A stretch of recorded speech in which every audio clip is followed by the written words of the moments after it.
ተመልካቾቻችን ወደ ሌላኛው ሰሞንኛ ዓለም አቀፍ ጉዳያችን አልፈናል። እንግዲህ እንደሚታወቀው የመካከለኛው ምስራቅ ጦርነት ከተጀመረ ከሳምንት በላይ አስቆጥሯል። ጦርነቱ የሀገራትን የንግድና የኢኮኖሚ እንቅስቃሴም እየፈተነ ይገኛል። ጦርነቱ እንግዲህ ከራሳቸው ሀገራቱም ጭምር በከፍተኛ ኪሳራና ወጪ እየተዳረጉ እንደሆነ መረጃዎች ያመለክታሉ። እዚህ ላይ ትኩረት ያደረገ ጥንቅር አለን። እሱን ተከታተል እንመለስ። በመካከለኛው ምስራቅ የተቀሰቀሰው ግጭት ሁለተኛ ሳምንቱን ሲይዝ ከቀጠናዊ ስጋትነት አልፎ ለዓለም አቀፍ ሰላምና ኢኮኖሚ ከፍተኛ ስጋት መሆኑን ቀጥሏል። አሜሪካና እስራኤል በኢራን ውስጥ በሚገኙ ወታደራዊና የደህንነት ተቋማት ላይ ጥቃት እያደረሱ ሲሆን ኢራን በአጸፋው ወደ እስራኤል በቀጠናው ወደሚገኙ የአሜሪካ የጦር ሰፈሮችና እንደ ሳውዲ አረቢያ፣ ኤሚሬትስና ባህሬን ባሉ አጋር ሀገራት ላይ የሚሳኤልና የድሮን ጥቃት እየሰነዘረች ትገኛለች። አሁን የሚሳኤልና ድሮኖች ድብደባ ወታደራዊ ተቋማትን አልፎ የኢኮኖሚ ኢላማዎች ላይ ያነጣጥሯል። ይህ እርምጃ በአካባቢው እያደረሰ ካለው ውድመት ባለፈ ወደ ኢኮኖሚያዊና ሰብአዊ መሰረተ ልማቶች መሸጋገሩ ዓለም አቀፍ የደህንነት ስጋትና የኢኮኖሚ ቀውስ እየፈጠረ ይገኛል።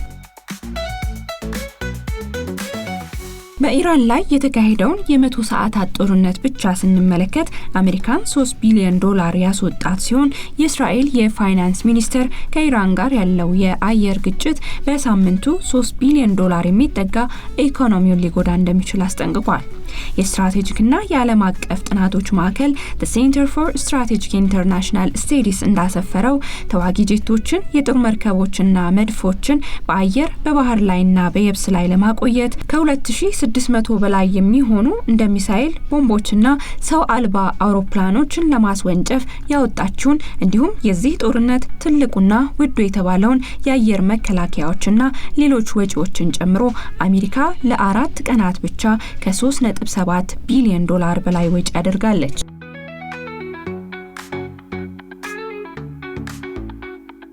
ለሁለት ሳምንት በቀጠለው ጦርነት ምክንያት በፋርስ ባህረ ሰላጤ ሀገራት የሚመረተው ከፍተኛ መጠን ያለው ነዳጅና የተፈጥሮ ጋዝ የሚተላለፍበት የሆርሙዝ ሰርጥ ደህንነት አደጋ ውስጥ በመውደቁ ምክንያት በዓለም የነዳጅ ዋጋ ላይ ከፍተኛ ጭማሪ ተመዝግቧል። አዲሱ የኢራን የበላይ መሪ ሞጅታባ ካሜኒ የሆርሙዝ የባህር ሰርጥ ተዘግቶ እንደሚቀጥል መግለጻቸው የዓለምን የነዳጅ አቅርቦት 1/5 በማስተጓጎል የአንድ በርሜል ዋጋ ከ$100 በላይ እንዲያሻቅብ አድርጓል። ጦርነቱ ከተራዘመም በበርሜል እስከ $150 እና ከዛ በላይ ሊደርስ እንደሚችል ተተንብዮአል። አሜሪካ የተፈጠረውን ኢኮኖሚያዊ ጫና ለማቃለልና በዓለም የኢነርጂ ገበያ ላይ መረጋጋትን ለመፍጠር ስትል ከዚህ ቀደም ሀገራት የሩሲያን ነዳጅ እንዳይገዙ የጣለችውን ማዕቀብ በጊዜያዊነት አንስታለች።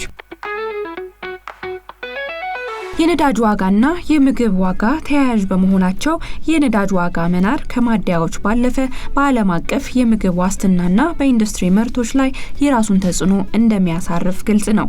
በመሆኑም በመካከለኛው ምስራቅ የተቀሰቀሰው ጦርነት በዓለም አቀፍ የነዳጅ ገበያ ላይ ከፍተኛ መናወጥ በመፍጠሩ ከማዳበሪያ ምርት ጀምሮ ምርቶችን ወደ ገበያ ለማጓጓዝ የሚያስፈልገው ከፍተኛ ወጪ ለምግብ ዋጋ ንረት ዋነኛ መንስኤ ሆኗል።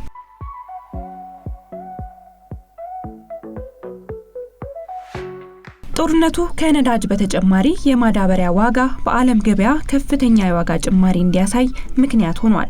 የሆርሙዝ ሰርጥ በዓለም ገበያ ከሚሸጠው የአፈር ማዳበሪያ እስከ 30% ወይም 16 ሚሊዮን ቶን የሚጓጓዝበት እንደሆነ መረጃዎች የሚያመለክቱ ሲሆን መርከቦች በደቡብ አፍሪካው ፖርት ኦፍ ሆፕ በኩል ለመዞር መገደዳቸው ጭነት የሚጓጓዝበትን ጊዜ ወደ 45 ቀናት በመጨመር እያንዳንዱ ቀን በማዳበሪያ ዋጋ ላይ ጭማሪ እንዲያሳይ አድርጓል። ኢትዮጵያ በ2016 በጀት ዓመት 20 ሚሊዮን ኩንታል፣ በ2017 በአንጻሩ 24 ሚሊዮን ኩንታል የአፈር ማዳበሪያ ከውጭ ሀገራት የሸመተች ሲሆን በ2018 23 ሚሊዮን ኩንታል ማዳበሪያ የመግዛት እቅድ እንደነበራት የግብርና ሚኒስቴር መረጃ ያሳያል። ሪፖርተር እንደዘገበው በመካከለኛው ምስራቅ ሀገሮች ብቻ ወደ 400,000 የሚደርሱ ዜጎች፣ በአሜሪካ 300,000 እንዲሁም በደቡብ አፍሪካ 120,000 የሚሆኑ ኢትዮጵያውያን ይገኛሉ። ለሀገሪቱ የውጭ ምንዛሬ ገቢ ምንጭ የሆኑት ኢትዮጵያውያንና ትውልደ ኢትዮጵያውያን በሰፊው የሚኖሩባቸው እነዚህና ሌሎች የውጭ ሀገራት ለኢትዮጵያውያን ዜጎች የስራ ዕድል ከመክፈት ባሻገር ከፍተኛ የወጪና ገቢ ንግድ እንዲሁም የኢንቨስትመንት ፍሰት ምንጭ ናቸው። በዚህም ኢትዮጵያ በቀጠለውና መቼ እንደሚያበቃ በማይታወቀው እንዲሁም ከቀጠናዊ ስጋትነት አልፎ ለዓለም አቀፉ ኢኮኖሚ ከፍተኛ ስጋት በሆነው ጦርነት በብዙ መንገድ ተጎጂ ናት።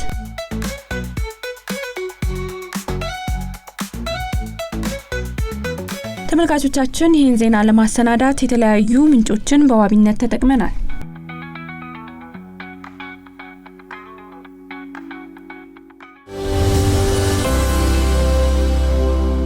ተመልካቾቻችን በዛሬው የኢትዮ ቢዝነስ ቆይታችን ፍቃድ ስለተሰጣቸው የማዕድን አልሚዎች፣ ስለ ኢትዮጵያ የዓለም ንግድ አባልነት፣ የአማራ ባንክ መረጃና በዓለማችን የባለጸጎች ቁጥር እየጨመረ ስለመምጣቱ አነሳን።